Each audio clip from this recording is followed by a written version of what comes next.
Hermanos míos, Dios les bendiga. Qué grato es poder estar en esta jornada, en nuestro programa regular de salud mental, en esta actividad cúltica en la que estamos muy seguros que Dios nos va a hablar, como lo ha hecho siempre.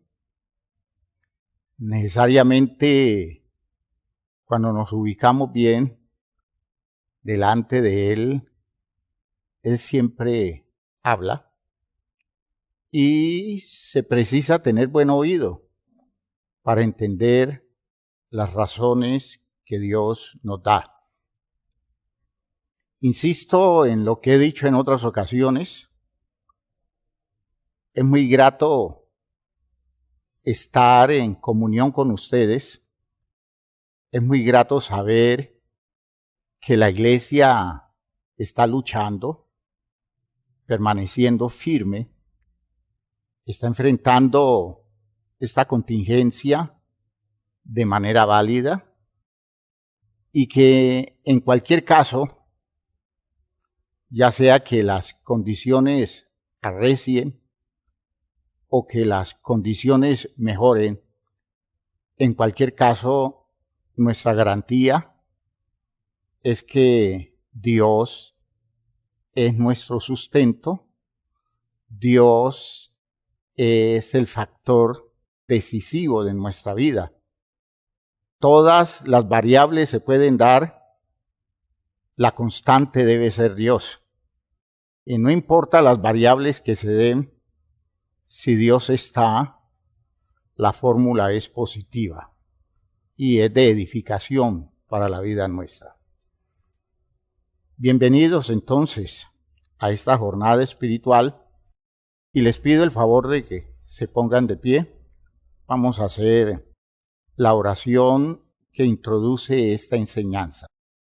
Padre eterno, te damos gracias por la bendición que tenemos de estar en tu presencia, este gozo que expresamos, de poder reconocer que tú estás con nosotros y tú nos bendices. Gracias, Padre, por la iglesia, por cada miembro de ella, por cada persona presente en este programa, que posteriormente algunos van a tener oportunidad de acceder a él. Por ellos también te doy gracias. Te doy gracias, Señor, porque provees para tu pueblo y has manifestado tu fidelidad en medio de la dificultad presente. Gracias porque tenemos la oportunidad de esta jornada y tenemos la oportunidad de exponernos a tu palabra. Háblanos, Señor, exprésate de tal manera que para nosotros venga un mensaje de claridad que oriente válidamente nuestra vida y nos ponga en la perspectiva correcta para entender tus razones. En el nombre glorioso de Jesucristo te doy gracias por todo esto, lo que has hecho y lo que harás. Gracias, Padre, por Jesucristo. Amén. Amén. Siéntense, hermanos, por favor. Decía el psiquiatra, maestro de la psiquiatría moderna, el doctor Viktor Frankl, hablando de la condición humana, decía él, ser humano es estar dirigido a otro diferente de sí mismo. Para que exista un ser humano, no debe haber simplemente una biología, no debe haber simplemente una naturaleza física, corporal, debe haber un territorio relacional. Y eso en lo psicológico, en lo filosófico, es fácil entenderlo, pero es mucho más significativo cuando lo vemos desde el punto de vista existencial. Ser humano es estar dirigido a otro diferente de sí mismo.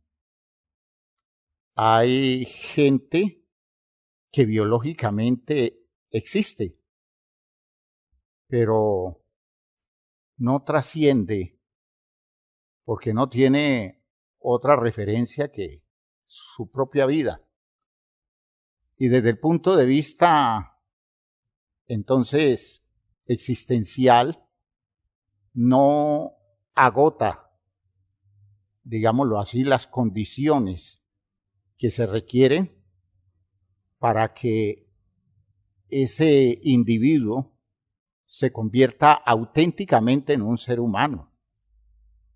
Y como consecuencia de esta idea, que es muy válida y que ameritaría un estudio posterior muy serio, podemos decir que estar vivo,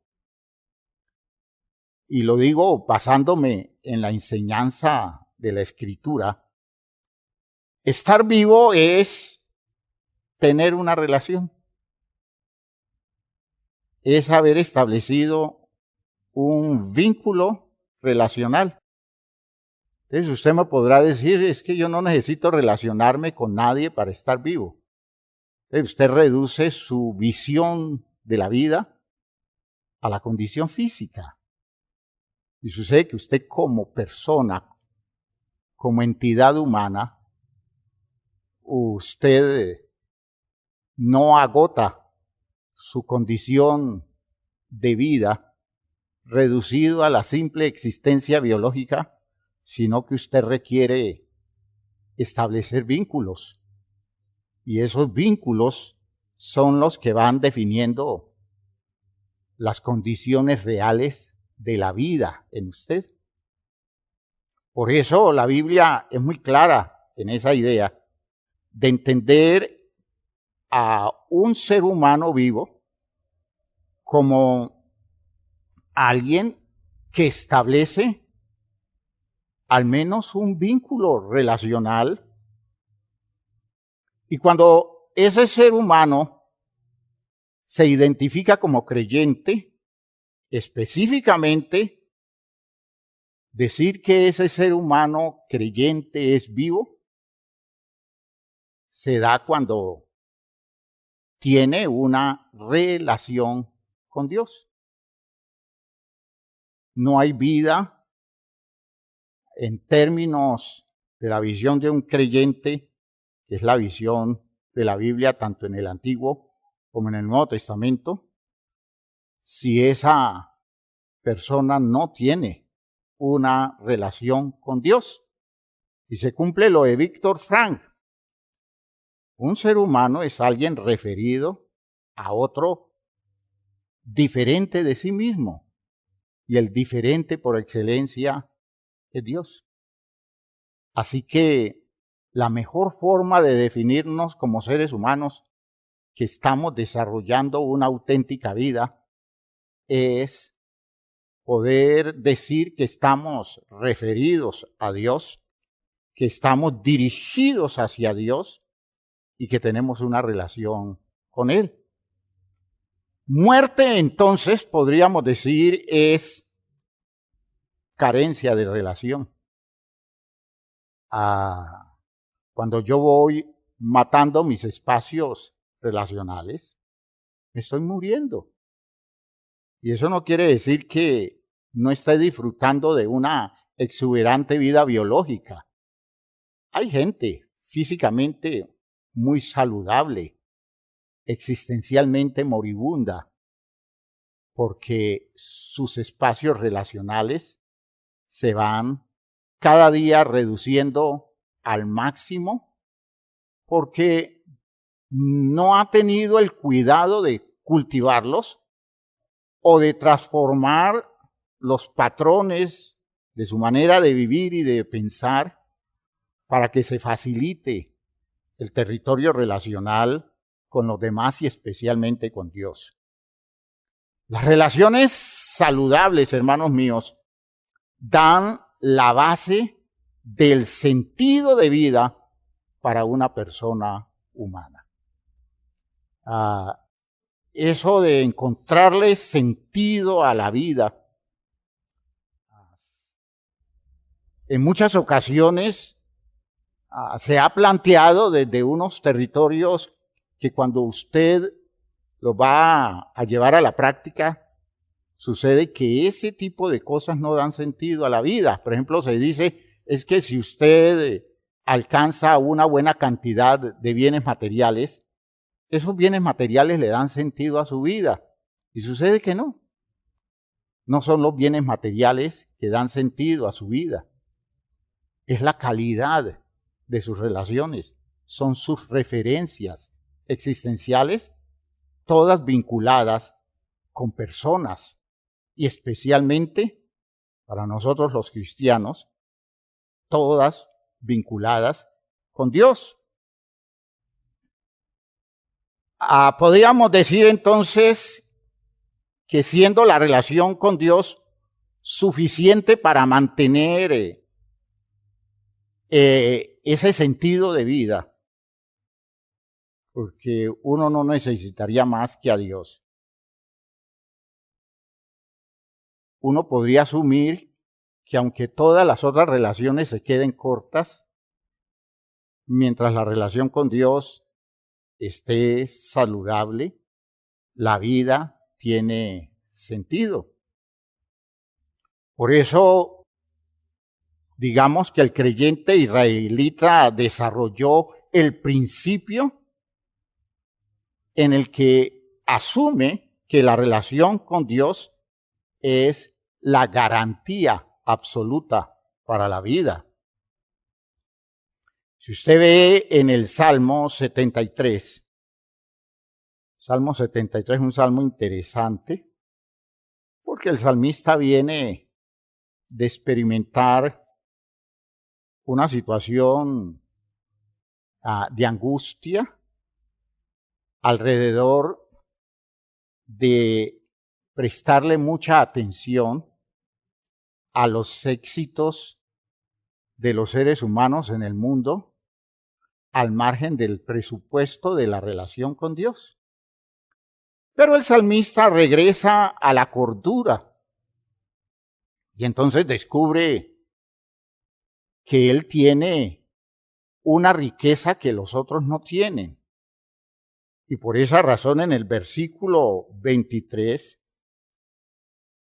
después de decir en el 22, en ese descubrimiento que hace de la grandeza de Dios frente a las condiciones de bienestar del hombre en el mundo, cuando el salmista descubre que es preferible estar cerca de Dios, vinculado a Dios, antes que tener un simple bienestar físico en el mundo, él dice en el versículo 22, tan torpe era yo que no entendía, era como una bestia delante de ti.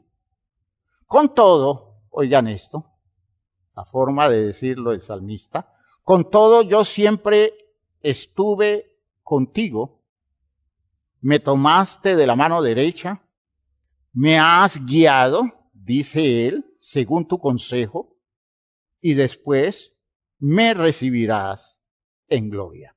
Dice que todo vinculado a un nivel de relación especial, profunda y particular con Dios.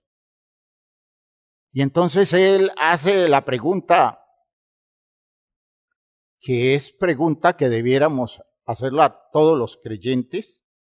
¿A quién tengo yo en los cielos sino a ti? Y fuera de ti, nada deseo en la tierra. Y él expresa a todos los niveles de su angustia, las preocupaciones, las situaciones incómodas que se le presentan y dice, mi carne y mi corazón desfallecen, claro, estoy expuesto. Hay situaciones que generan en mí tensión, más la roca de mi corazón y mi porción es Dios para siempre.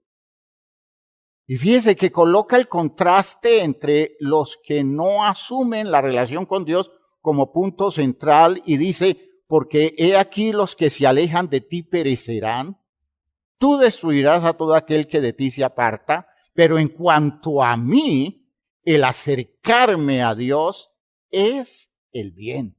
Aleluya. El acercarme a Dios es el bien. He puesto a Jehová el Señor mi esperanza para contar todas sus obras, referidas todas esas obras a la existencia suya. No, que este salmista en su descubrimiento se encuentra con esa realidad maravillosa, que si Dios está, que si Dios es presente, que si la relación con Dios es vigente y él la vive en la formalidad que debe vivirlo, su vida está garantizada más allá de todas las condiciones circunstanciales que en la existencia de él como ser humano se puedan dar. Para el salmista, entonces, la relación con Dios es definitiva. En el Salmo 63, otro salmo, hay un texto significativo, muy conocido por nosotros, pero a veces poco pensado. La expresión del salmista en el Salmo 63, 3. Dice, porque mejor es tu misericordia que la vida. Mis labios te alabarán. Observen ustedes que ese salmista hace referencia a una comparación extrema. La vida, como la existencia en la entidad biológica que se da en las posibilidades del hombre en este mundo, y la misericordia de Dios, el amor de Dios, la fidelidad de Dios. Y él dice, me quedo con tu misericordia, me quedo con tu amor. Porque es que biológicamente hablando la vida no es ninguna garantía. La vida biológica nos puede fallar en cualquier momento. La vida en relación con las posibilidades existenciales en el mundo pueden hoy estar muy bien, mañana muy mal. Y puede que pasado mañana ya no estemos. El salmista hizo un descubrimiento extraordinario. Se dio cuenta que la misericordia de Dios o el amor de Dios, esa disposición de Dios hacia él, ese interés de Dios para mantenerse cercano a él, para valorarlo particularmente a él,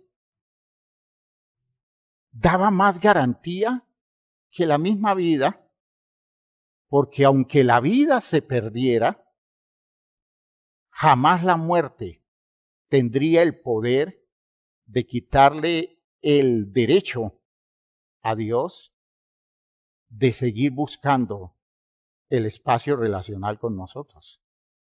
Nunca la muerte será más grande que Dios. Nunca la muerte agota las posibilidades de Dios.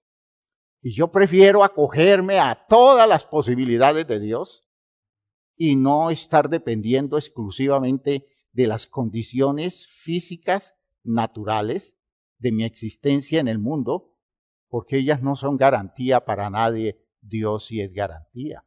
Por eso, mejor es su misericordia que la vida. Si a mí me dicen, le garantizamos 100, 1000 años de existencia,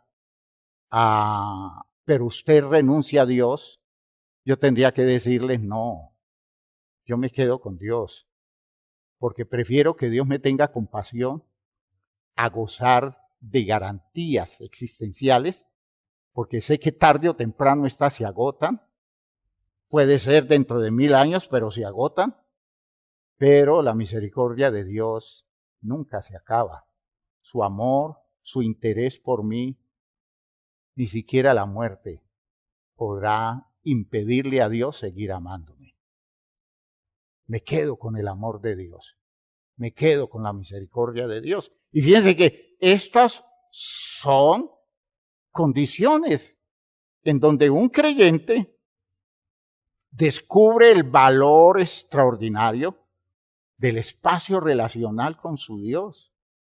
Y es a lo que debemos llegar nosotros los creyentes. Yo no me imagino una vida donde yo esté como fluctuando entre vivir convencido o asegurado en los territorios de mi relación con Dios, o vivir dependiendo de los elementos circunstanciales de mi vida y vivir así como esa incertidumbre de hoy sí, mañana no, pasado mañana sí, después no. No, yo no puedo entender la vida de esa manera. Usted y yo tenemos que afincarnos, establecernos en ese territorio de la relación con Dios, porque Dios es garantía a todo nivel. Y eso es nuestra cordura, esa es nuestra salud mental, eso es mantener vigente el sentido de la vida nuestra. La enfermedad que es propia de nosotros los seres humanos desde muy temprano, la enfermedad de romper relaciones vitales, porque nos encanta eso. Nosotros tenemos relaciones válidas, relaciones humanas significativas, y se nos hace muy fácil romperlas. Considerar que esa relación no es tan importante, y a veces nosotros preferimos acabar con espacios preciosos que Dios nos da, porque escogemos ciertas condiciones donde las personas que debieran ser nuestra garantía sobran. Y por eso terminamos destruyendo espacios relacionales que después lo lamentamos cuando a veces ya no hay tiempo o no hay oportunidad para restaurarlos. Por eso es bueno que se entienda que es muy enfermo no mantener la consistencia de una naturaleza humana que lucha por darle vigencia todo el tiempo a sus espacios relacionales, y especialmente para nosotros los creyentes, mantener siempre la pureza, la calidad, la disciplina de nosotros en la relación con Dios. Matar entonces los espacios relacionales nos condena. Y por eso podríamos decir que la condenación es estar solos, es terminar solos. Y de hecho, viviendo en tinieblas. Porque cuando usted se encierra en usted mismo, alrededor suyo nada tiene sentido. Alrededor suyo nada tiene valor, porque usted solo pondera lo propio, usted solo valora lo personal. Y en esas condiciones, todo lo que le rodea es algo inexistente. Es como si alrededor suyo solo hubiera tinieblas, y esas tinieblas definen la condenación. Cuando el Señor Jesucristo hablaba de las condiciones de aquellos que eran lanzados fuera de la casa de la fiesta, en las parábolas que él usa, hay una fiesta, la casa iluminada, todos celebrando, todos comiendo en el alborozo de la comunión, pero alguien que no actúa consecuente, alguien que no valora el espacio, hace cosas que atentan contra el bienestar suyo en esa relación de comunión, en esa relación comunitaria. Entonces la Biblia habla de que a esos los echan en las tinieblas de afuera. Echarlo en las tinieblas de afuera es ponerlos a estar solos. Y eso es la condenación. El que se condena está solo. Y su condenación, si la definimos como una eternidad, es una soledad eterna. Por tanto, salvarse, o en el sentido bíblico de la gran metáfora de la vida, encontrar la vida, hallar la vida, es entrar en comunión, es disfrutar la fiesta, es estar iluminados y poder identificar a todo el mundo y disfrutar la presencia de los que allí están. En cambio, al que echan en las tinieblas de afuera, se encuentra en un territorio no solo de soledad, sino de peligro, de susto, de miedo, de terror. Allí será el lloro y el crujir de dientes, referencia de Jesús para hablar de la condición pavorosa que vive aquel que se condena a su soledad. Vean que esto es muy significativo. En cambio, en la primera carta de Juan se hace referencia a todo lo contrario. ¿Ya? Dios es luz, dice Juan, y no hay ningunas tinieblas en él, en el capítulo 1, el versículo 5. ¿Ya? Dios es luz y no hay ningunas tinieblas en él.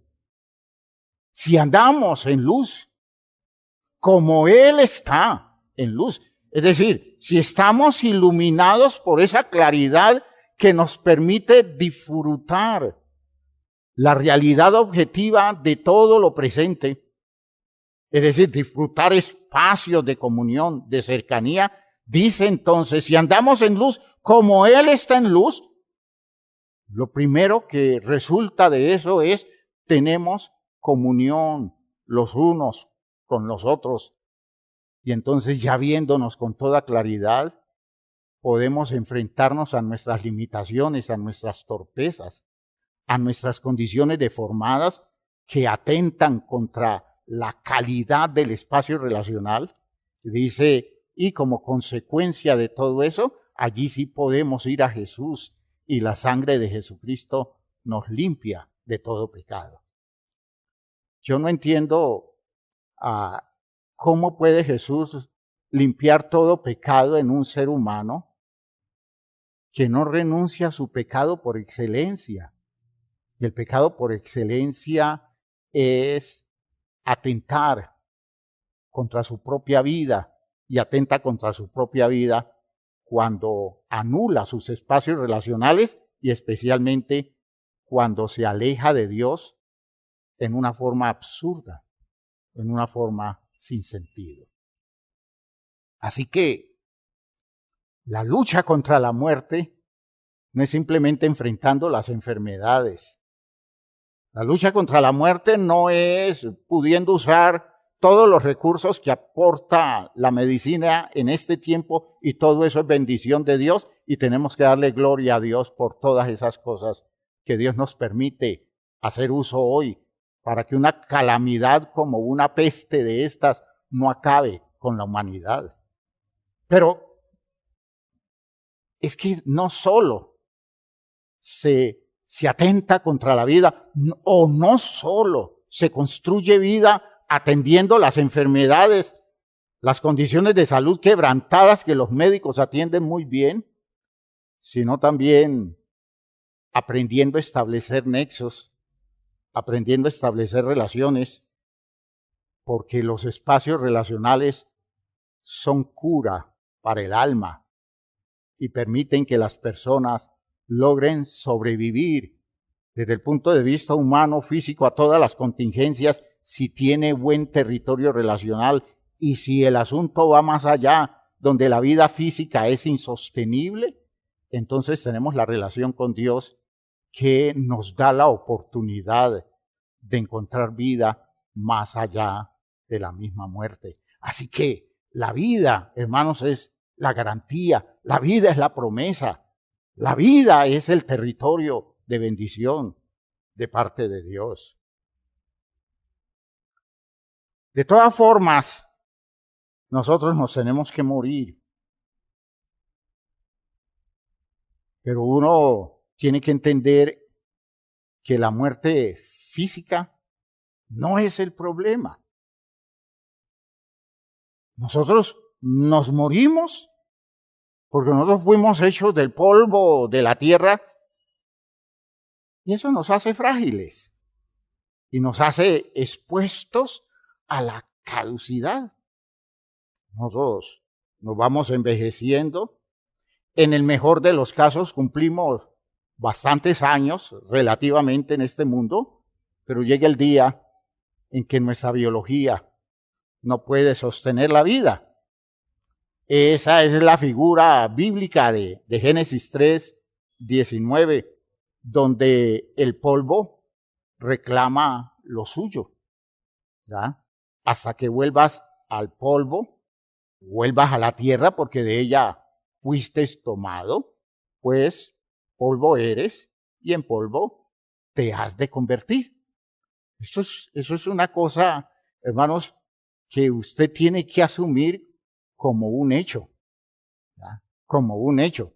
Cuando usted lee Génesis 3 y encuentra las figuras que en el texto se plantean, cuando por ejemplo en el texto se habla de la posibilidad de no morir comiendo del árbol de la vida, nosotros a veces nos perdemos en esa metáfora, porque nosotros como que literalizamos. Es que si nosotros pudiéramos acceder al árbol de la vida, tendríamos vida permanente, garantizaríamos la vida física permanentemente.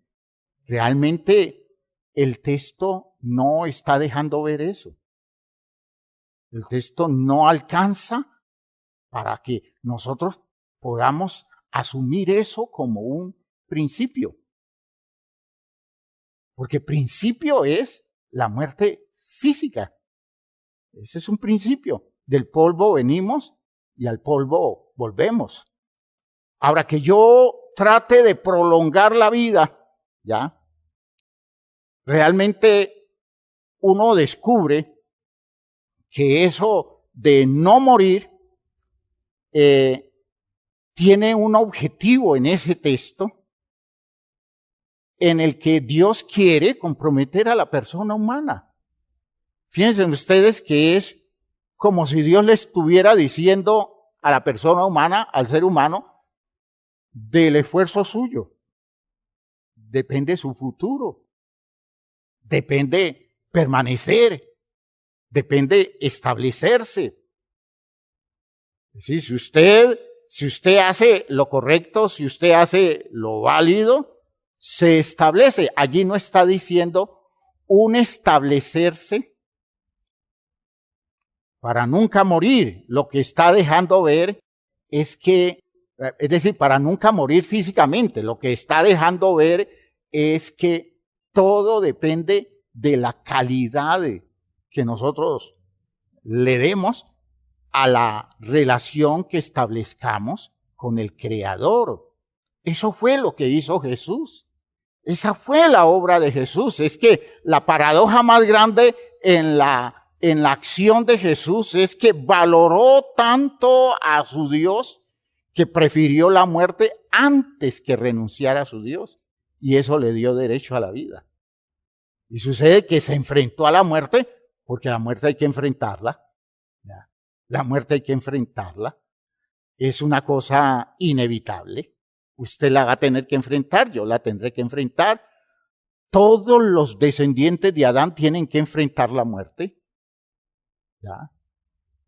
Y al enfrentar la muerte, yo la enfrento con el derecho de vencerla o con la posibilidad de ser vencido por ella.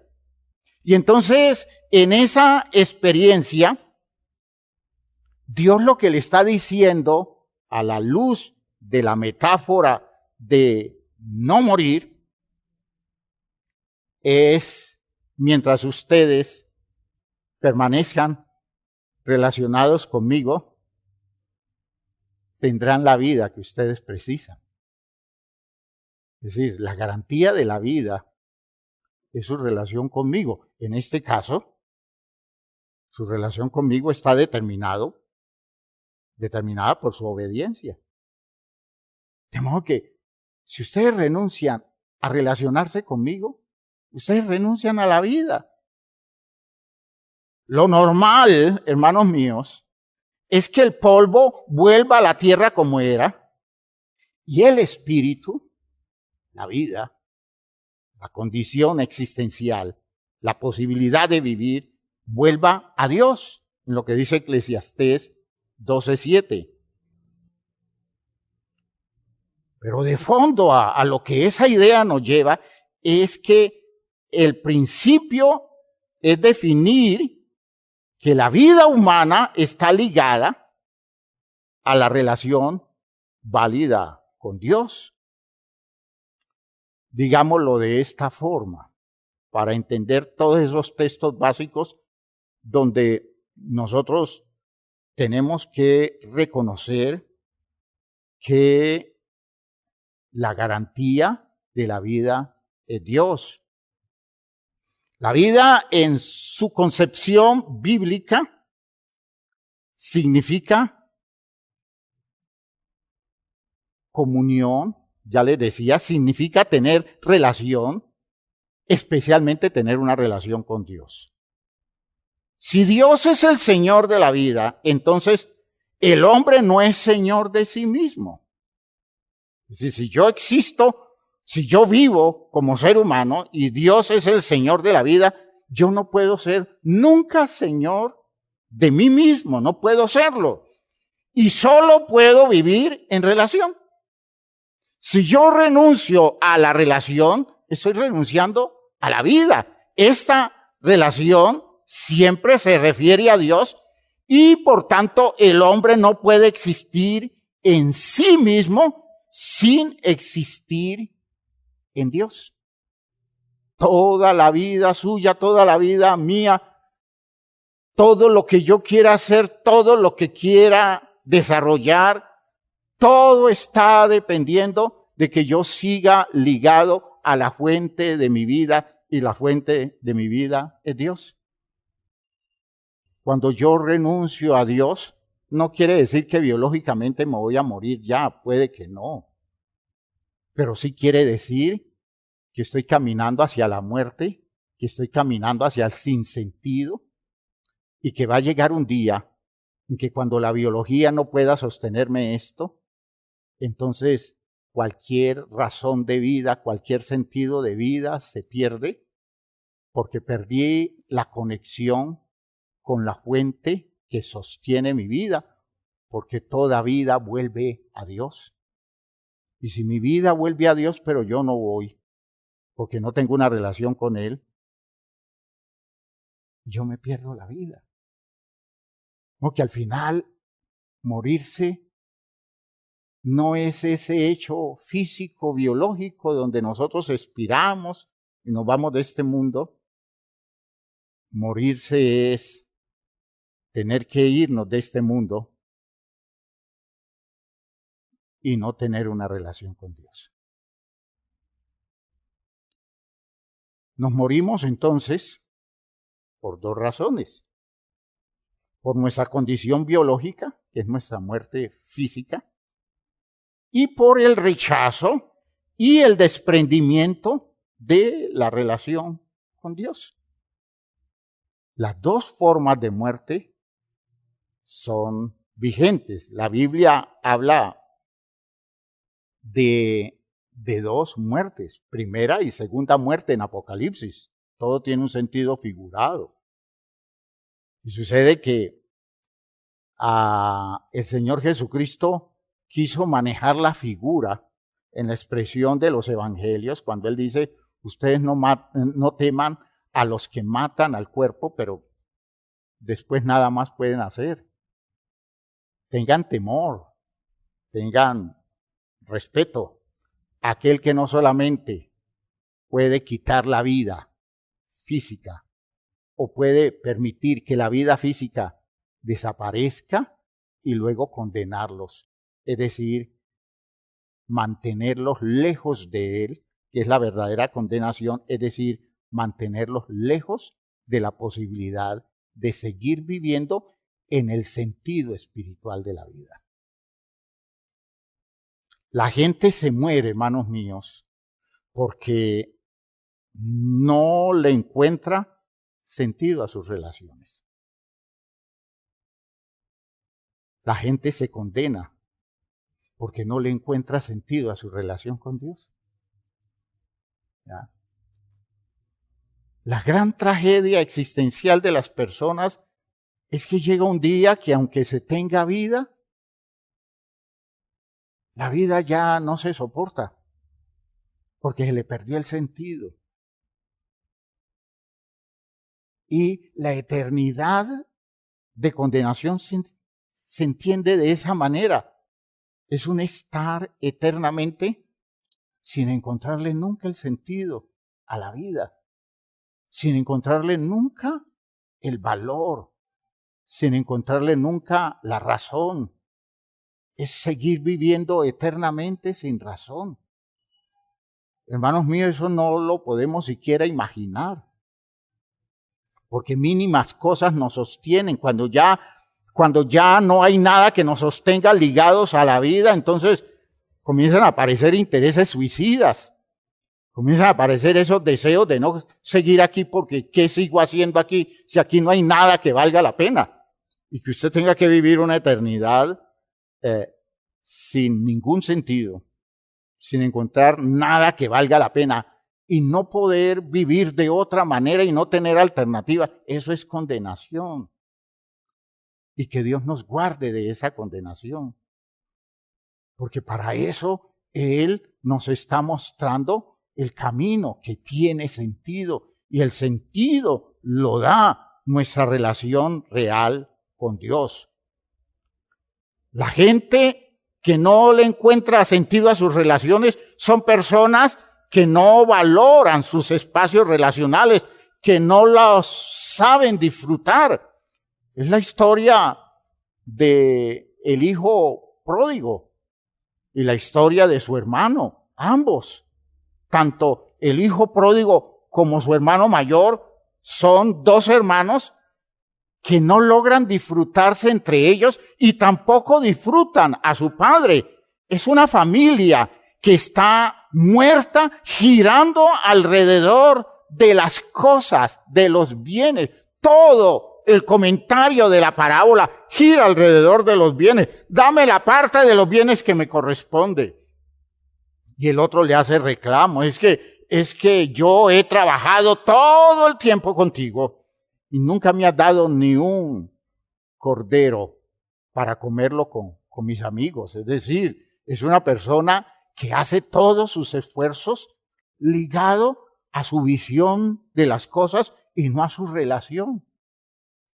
Entonces, ese hombre vive un infierno, como el infierno que vive su hermano menor. Lo vivió antes de irse porque no le encontraba sentido estar en la casa y buscó la forma de recibir los bienes para irse lejos y luego descubrió que tampoco esas cosas le daban sentido porque cuando creía que lo tenía todo, después descubrió que no tenía nada.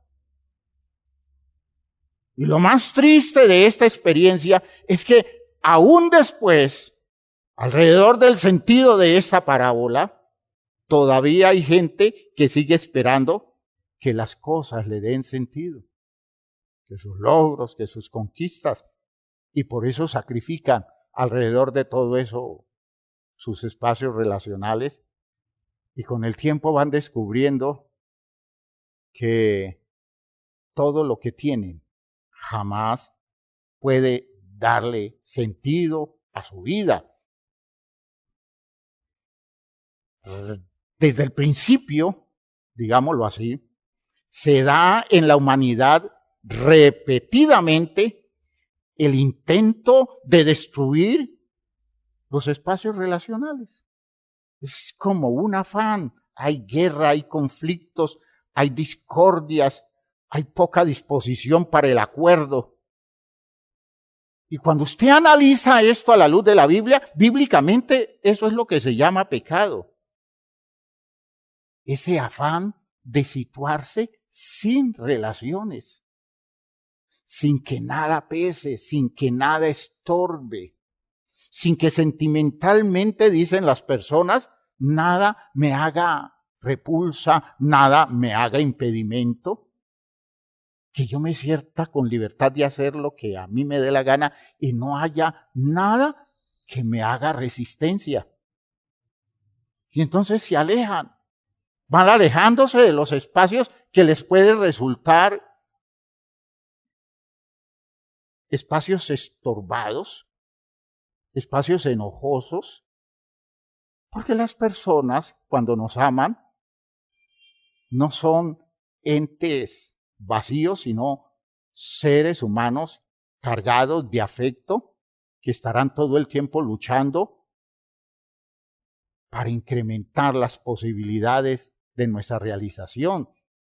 Y entonces, ese afán de destruir los espacios relacionales, vivir sin relaciones, es lo que nosotros podríamos definir como pecado, y el resultado del impulso de situarse sin relaciones es la muerte, hermanos míos. La gente se está muriendo. Solo que le tenemos miedo a que nos mate el coronavirus.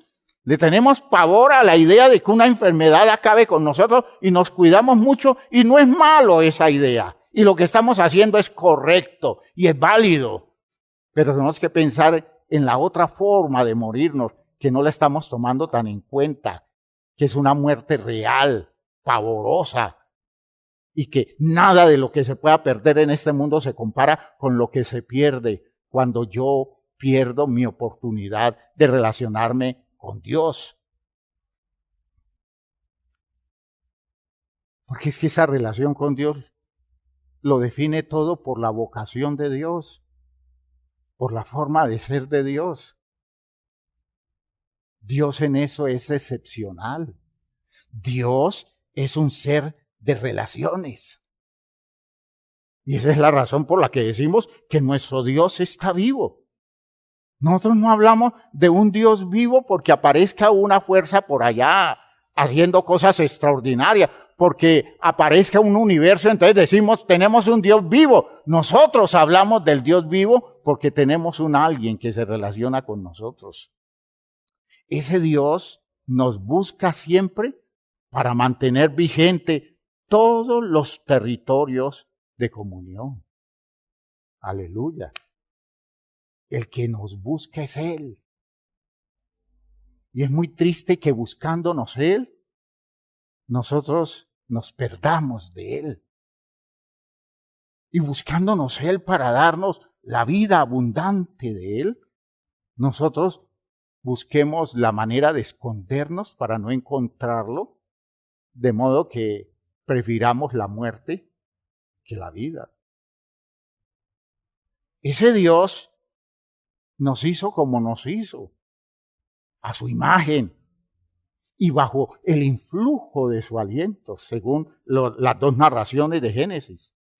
Él nos hizo para tener comunión con Él. Nos hizo percibiendo la vida como Él la percibe. Nos hizo sintiendo la existencia como podríamos decir la siente Él. Es una manera aproximada de decirlo, pero lo que nos está mostrando la Biblia es que Dios nos hizo tan próximos a Él que la relación con Él no se dificultara. No tenemos que pasar una enorme barrera entre el Creador y nosotros como criaturas, porque Dios allanó el camino desde el mismo momento en que nos creó. ¿Qué quiere decir? Que nos estaba buscando para tener comunión con nosotros desde antes de crearnos.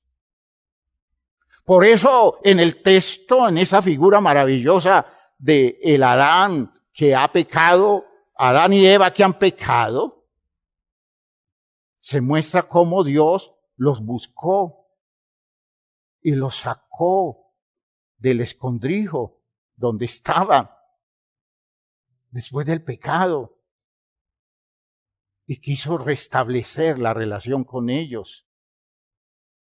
Porque, hermanos, ni siquiera el pecado tiene el poder suficiente para alejarnos de Dios si somos capaces de entender ese propósito de Él.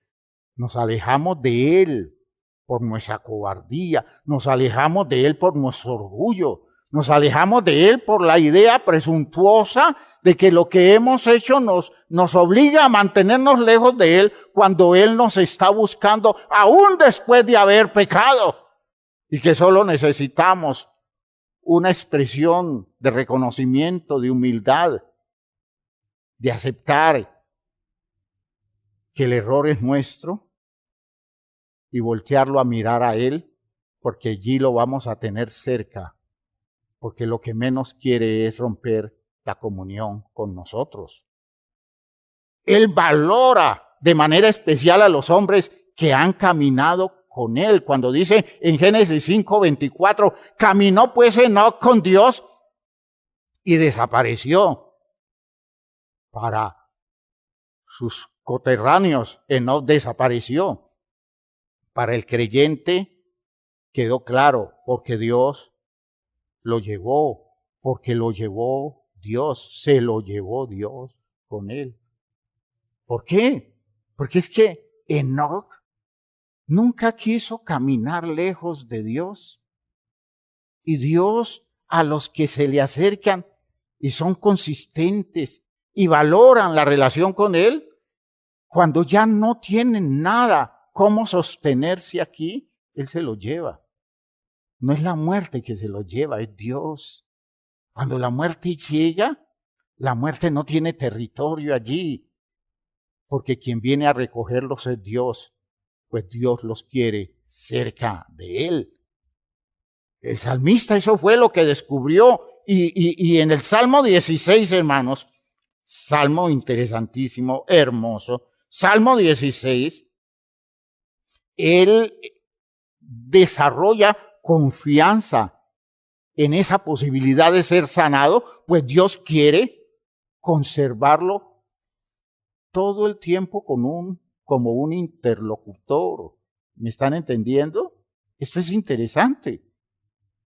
Dios quiere estar hablando con usted. Dios quiere estar hablando conmigo todo el tiempo. Dios quiere mantener el diálogo abierto entre nosotros. Y si nosotros le damos la medida y si nosotros nos abrimos hacia Él y si nos disponemos a ese diálogo continuo, Dios puede sostener nuestra existencia en ese diálogo continuo con nosotros y con eso sustentarnos la vida más allá de las posibilidades físicas. En el Salmo 16, en el capítulo 7, en el versículo 7, Salmo 16, versículo 7, dice, bendeciré a Jehová que me aconseja. Aleluya. Vean ustedes cómo se expresa la cercanía de un Dios que se comunica. Aún en las noches me enseña mi conciencia.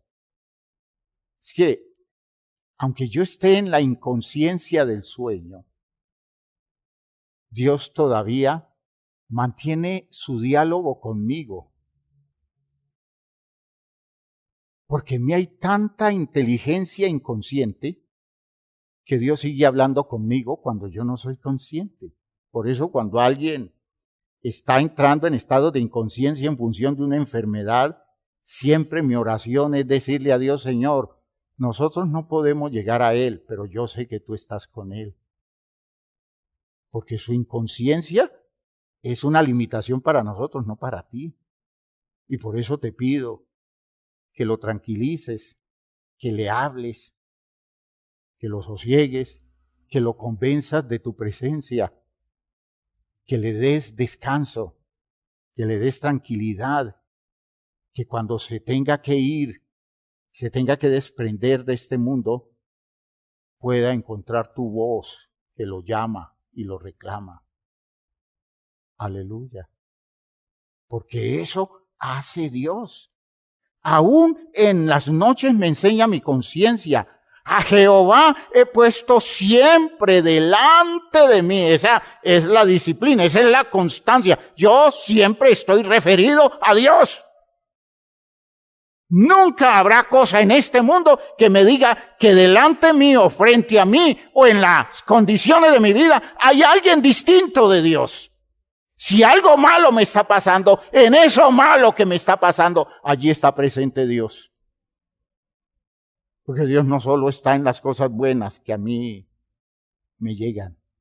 Lo malo que sucede no le quita a Dios lugar en mi vida, porque yo estoy seguro que Él nunca ha querido perder el contacto conmigo, porque Él es un Dios de relaciones y sustenta las relaciones todo el tiempo.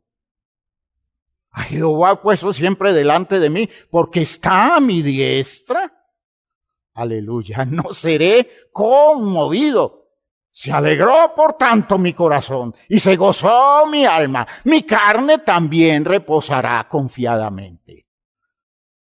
Porque no dejarás mi alma en el Seol, ni permitirás que tu santo vea corrupción. Es decir, en medio de esta enfermedad que me está llevando hasta el borde de la muerte, tú estás allí y no vas a permitir que el asunto se consuma en la forma común. ¿Por qué? Porque me mostrarás la senda de la vida. En tu presencia, es tu presencia. Hay plenitud de gozo, delicias a tu diestra para siempre. Yo me sostengo contigo, aunque la muerte me llegue. Aunque me quiten la vida, no renunciaré jamás a ti. Suelto todo lo que sea. Me desprendo de todo lo que tenga que desprenderme. Pero jamás nada ni nadie. Y esa debe ser su disciplina. Esa debe ser mi disciplina. Jamás nada ni nadie nos va a convencer de que nos soltemos de la relación con Dios, porque esa relación será vigente cuando todo lo otro no esté. Aleluya. Así que, hermanos míos, no existe manera en que, si se tiene claro esta disposición inquebrantable de Dios, porque es una disposición de Dios, Dios es un loco por las relaciones. Digámoslo así, Dios es una persona fanática de las relaciones. Estoy diciendo en los términos nuestros, para que ustedes me entiendan.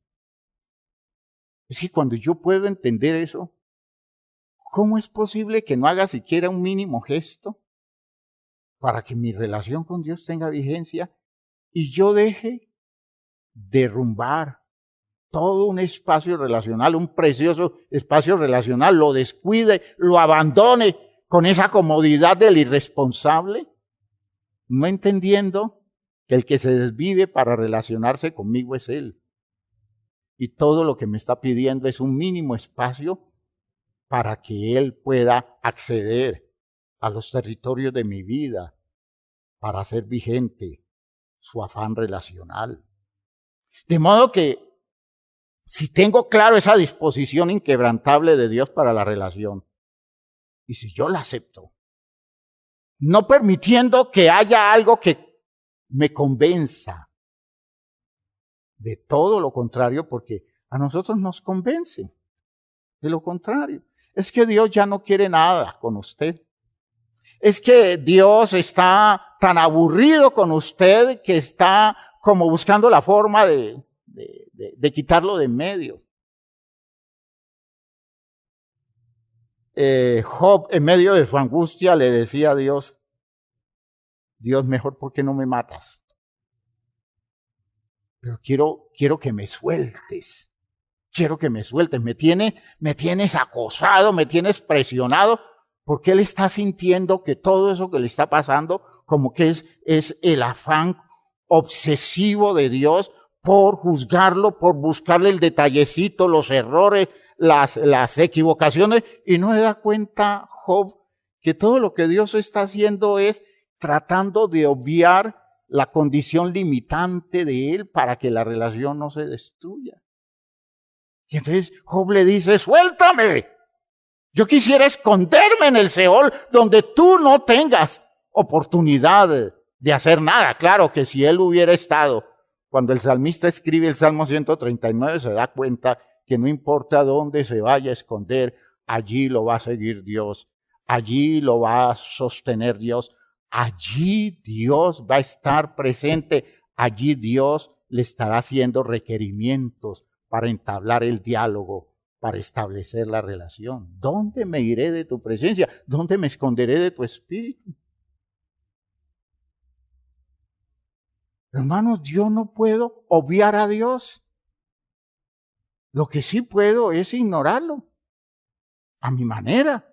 Y eso es escandaloso, hermanos míos. Es escandaloso que yo termine ignorando la presencia de Dios cuando en clara conciencia de la revelación recibida, tengo que decir que donde me meta Dios va a estar allí buscándome.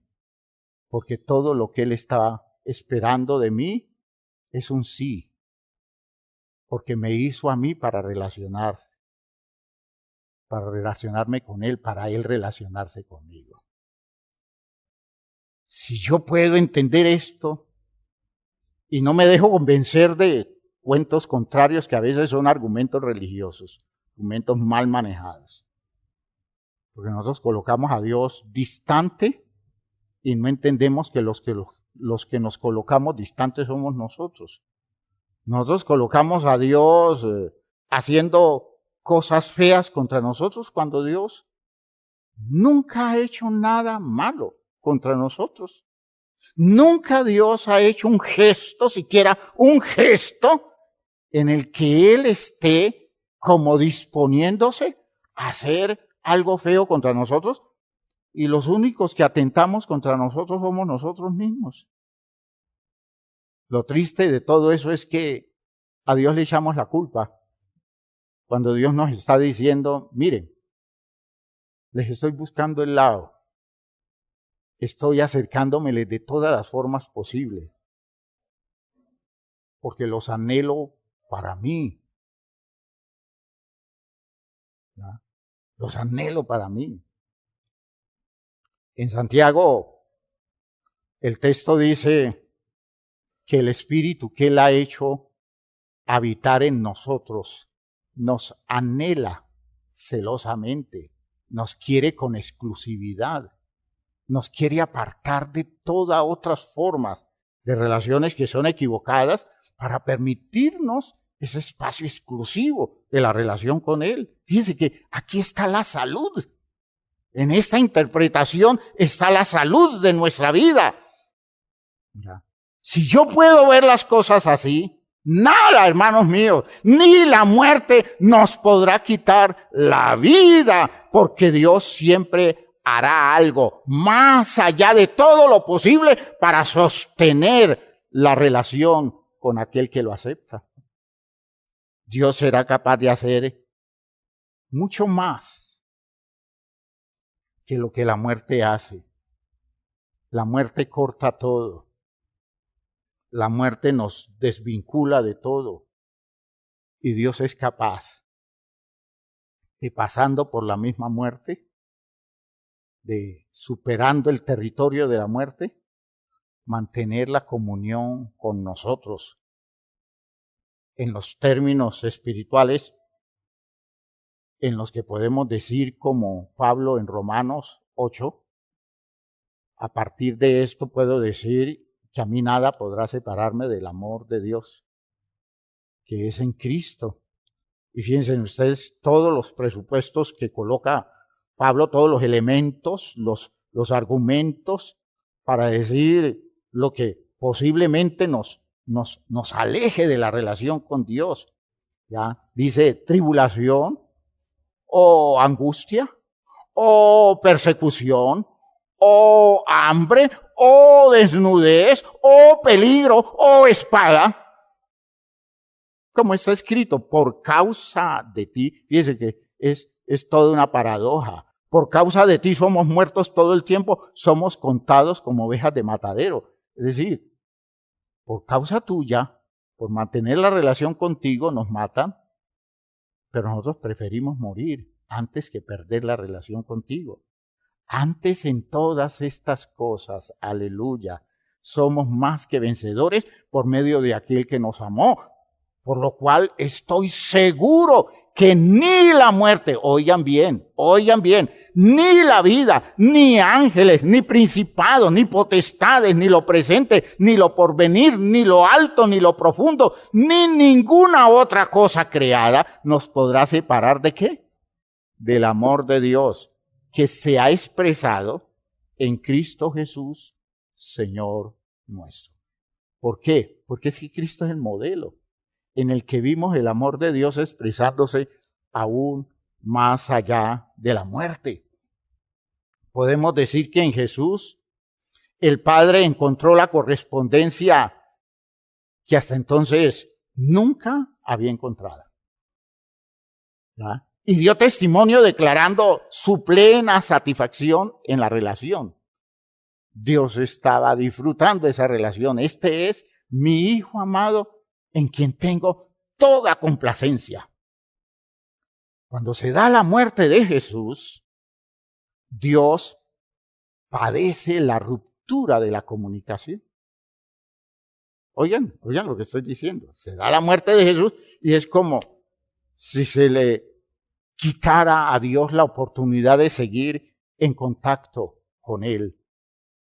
Y es Dios que nuevamente encuentra el camino, haciendo, hermanos míos, correspondencia al deseo de Jesús de poner bajo su resguardo, el resguardo de Dios, el espacio relacional. En tus manos encomiendo mi espíritu. Jesús consideraba imprescindible su relación con Dios y prefería morir antes que renunciar a su Dios. Estoy insistiendo en esta idea, porque esa es una idea base. ¿Cómo así? Quiere la relación con Dios y prefiere renunciar a la vida antes de renunciar a la relación con Dios. Tu misericordia es mejor que la vida. ¿Ven ustedes el contexto de la idea cumplido en Jesús? Yo prefiero que me maten antes de que me pidan que yo no me relacione con Dios. Porque a Dios y a la relación con Él nunca voy a renunciar, aunque me quiten la vida. Y cuando se da eso, esa disposición trajo el poder del Padre para resucitarlo de los muertos. Dios entra a una tumba. El poder de Dios entra a una tumba y de esa tumba levanta a Jesús, el Hijo de Dios, porque Dios de donde quiera que estemos nos va a sacar para establecer válida la comunión con Él para siempre. Aleluya. Si usted está entendiendo esta idea, se está dando cuenta que es muy irresponsable vivir asumiendo esto como si no fuera tan definitivo. Uno se puede estar muriendo estando vivo. Uno puede ser un cadáver andante cuando la relación fundamental le falla. Dios con los que le corresponde no rompe relación, sino que la sostiene para siempre. Aunque la muerte signifique la ruptura de todas las relaciones del hombre con su entorno, en el creyente esa relación, la relación con Dios, no se rompe, sino que permanece trascendentalmente por medio de Jesucristo. Cuando Jesús aclara esta idea, los discípulos entiendan por qué dice el texto: yo soy el Dios de Abraham, de Isaac y de Jacob. Abraham se murió hace tiempo, Isaac se murió hace tiempo, Jacob se murió hace tiempo, pero Dios sigue siendo el Dios de ellos, porque la relación con ellos nunca se rompió. Por tanto, para Dios, Abraham sigue relacionado con él, Isaac sigue relacionado con él, Jacob sigue relacionado con él, por tanto están vivos. Mientras Dios sostenga la relación, toda persona está viva, aunque esté muerta, físicamente hablando. Por eso la vida nuestra está escondida con Cristo en Dios. Lo que dice Colosenses 3:3, porque Dios conserva la relación, aunque nuestra existencia no esté. Dios sostiene esa nostalgia relacional con nosotros y nos evoca y nos convoca para estar con Él para siempre. Y yo quiero decirles, hermanos míos, por favor, esto se merece que nosotros por esto nos juguemos la vida. ¿Ya? Yo tengo vida mientras tenga relación con Dios. Y no importa todo lo que me pueda pasar, yo tengo vida mientras tenga relación con Dios. Y no importa cualquier tipo de muerte que tenga que enfrentar, yo tengo vida mientras tenga relación con Dios. Y no importa la vida que tenga y las posibilidades que tenga en este mundo, yo estoy muerto si no tengo relación con Dios. Y no importa los logros que alcance, y no importa las condiciones que logre desarrollar, y no importa toda la expectativa de vida que pueda tener yo en este mundo, yo estoy muerto si no tengo una relación con Dios. Por eso estoy invitando a que actuemos con la cordura del creyente. Juguémonos la vida por la relación con Dios. Hagamos ese trabajo de fondo. Encontremos esas condiciones que necesitamos desarrollar y construyamos la estructura de disciplina para que la relación con Dios sea una cosa permanente y no una situación que a veces sí y a veces no. Y casi siempre no. Porque en apariencia está, pero de fondo no. Esa es la cultura religiosa de este tiempo. Dios es un pretexto, no es un ser relacional. Dios es el nombre que le hemos dado a las cosas que nosotros queremos conseguir, queremos alcanzar, o las cosas que queremos que se nos den. Pero Dios no es un ser de relación. Y lo primero que tengo que hacer en la vida es descubrir eso y comenzar a construirme alrededor de eso. Eso es salud. Eso es abundancia de vida. Eso son posibilidades para encontrarle sentido a la vida, que nada en este mundo se lo quite. Y a eso los invito a todos. Yo sé que muchos están caminando en este propósito, pero espero que otros, y usted que nos está escuchando, usted que está participando de esta formación de la iglesia, que se nos está acercando a la iglesia, yo quiero que comience a indagar sobre esto, porque esta experiencia de la vida no se compara con nada. Le puedo decir que no hay nada en este mundo que se compare con el hecho de saber yo que todo el tiempo, dormido o despierto, yo estoy con Él. Mantengo mi contacto con Él, Él mantiene su contacto conmigo, Él me habla, Él se expresa, Él me da, digámoslo así, visos de su presencia. Él manifiesta tantas cosas en su interés de estar cerca de mí, que yo he aprendido poco a poco a corresponderle y estoy disfrutando algo que yo sé que más adelante será una cosa incomparable cuando estemos con Él para siempre. Los invito, hermanos míos, a que comencemos a construir esto con toda seriedad. Pónganse de pie, por favor. Vamos a orar. Vamos a pedirle al Señor que nos dé esa oportunidad de conseguir todo esto con su ayuda. Padre eterno, gracias por todo esto que nos has dado, por esta bendición que tenemos de establecer vínculos a través de tu palabra, por esto de estar nosotros totalmente aferrados a la claridad de la comunión contigo. Señor, que se despierte ese estado de conciencia en la vida de tu iglesia, en la vida de todos los simpatizantes que se acercan, en la vida de cada persona de este mundo que precisa descubrir tu afán relacional, tu interés relacional. Tú estás buscándonos, tú estás continuamente tocando la puerta nuestra, estás despertándonos en la sensibilidad para que te encontremos cercano, para que nos vinculemos a ti de una forma directa. Ayúdanos entonces a no perdernos en este camino. Ayúdanos, Señor, a encontrarle el sentido y el direccionamiento válido a esta existencia nuestra, donde tú vas a representar el punto culminante de nuestro interés relacional.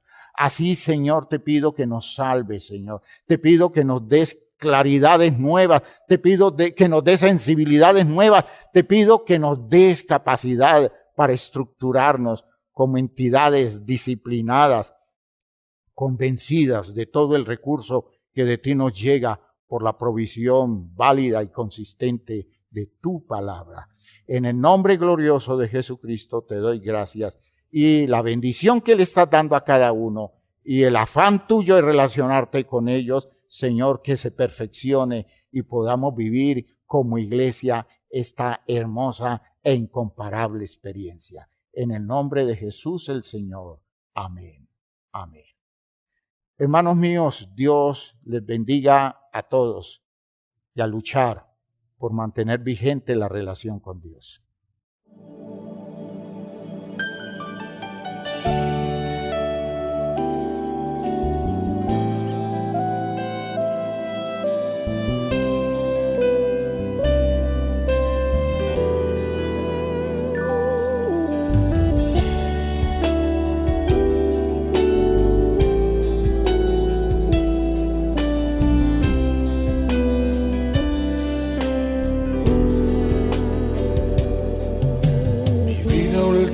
Últimamente me demanda mucha claridad y cada día reclama decisiones, más profundidad.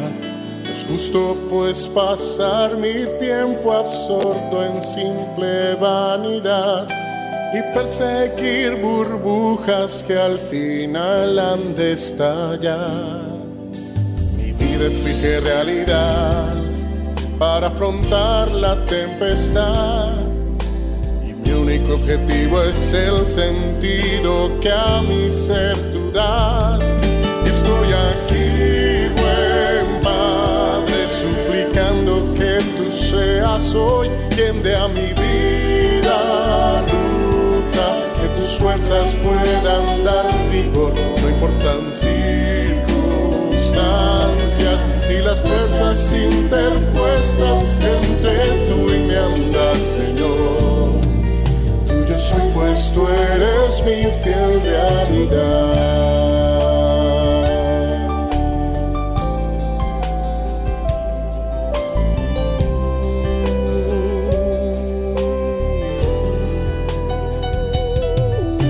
Mi vida últimamente me demanda mucha claridad y cada día reclama decisiones, más profundidad. No es justo pues pasar mi tiempo absorto en simple vanidad y perseguir burbujas que al final han de estallar. Mi vida exige realidad para afrontar la tempestad, y mi único objetivo es el sentido que a mi ser tú das. Estoy aquí, buen Padre, suplicando que tú seas hoy quien dé a mi vida ruta, que tus fuerzas puedan dar vigor, no importan circunstancias ni las fuerzas interpuestas entre tú y mi andar, Señor. Tuyo soy, pues tú eres mi fiel realidad.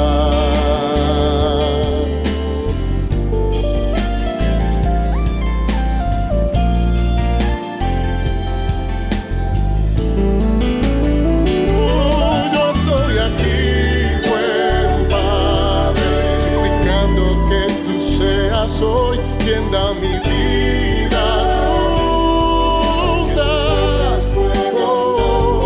No importan circunstancias ni las fuerzas interpuestas entre tú y mi andar, Señor.